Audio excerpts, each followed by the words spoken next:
just tell me a little more about CSIR, the National Chemical Laboratory, and what goes on in the laboratory? So I come from the CSIR National Chemical Laboratory. CSIR has 38 different laboratories, and CSIR is considered to be the innovation engine of the country. In National Chemical Laboratory, we have kind of 7 different verticals, all focus on niche technologies. I belong to the Chemical Engineering and Process Development Division, which basically largely focuses on transformation of the small scale processes into large scale processes, understanding deeper aspects of chemical engineering. How do we develop new processes? How do we understand different phenomena of any chemical process, and how do we implement it commercially? So we focus largely on design of reactors.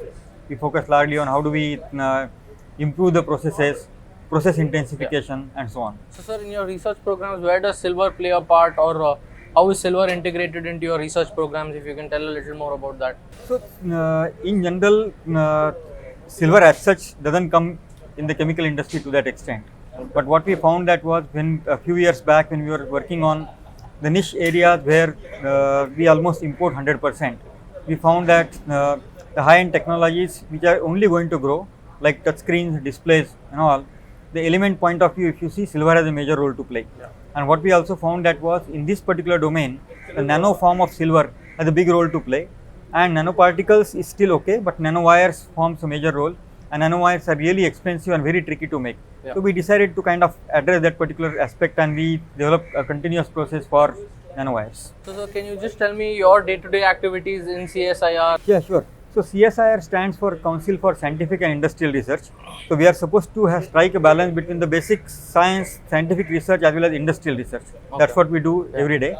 So while we have a strong PhD program where a lot of students work for doing their PhD in chemical sciences and chemical engineering, more than almost close to 600 students, and on the other hand, we work with a lot of industries, the small, medium, large scale chemical industries as well as multinational companies.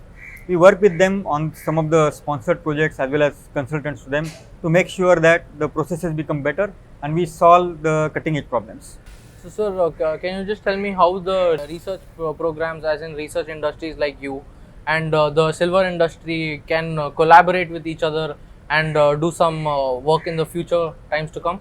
Sure, absolutely. So when we say silver in the industry, it is not just the silver metal that we talk about. I have been observing in last silver conference as well as in the present one, a lot of focus is on the pure silver ingots, which are kind of basically sold by a variety of people, a few silver alloys, a few formulations, and so on. I think we have a lot to work on formulations of silver for a variety of applications, including new generation current collecting paste for the solar cells, because right now the silver loading is like 10 to 12 grams per watt of electricity. We have to bring it down to 5 milligrams per watt of electricity, and this is really essential. So the Indian industry, which is having access to silver, needs to work with us on developing new formulations for these different applications, and we'll be happy to do that. So, sir, can you just tell me about a recently concluded project or an ongoing project, if you don't mind? Sure, I will just tell about 2 projects. So one, we are working on developing copper nanowires and silver coated copper nanowires. The purpose is to basically find out, can we improve the performance of the conducting materials while having lower amount of silver, and also coating of silica with silver, because eventually it will reduce the amount of silver used and without compromising on the performance of conductivity.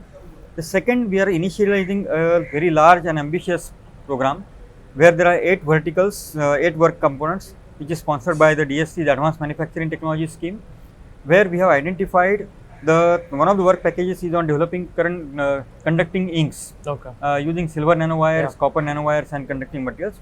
So that is where we feel that kind of Indian industry need to take an advantage and join hands with us. Okay, sir. Thank you so much for this opportunity. Thank you.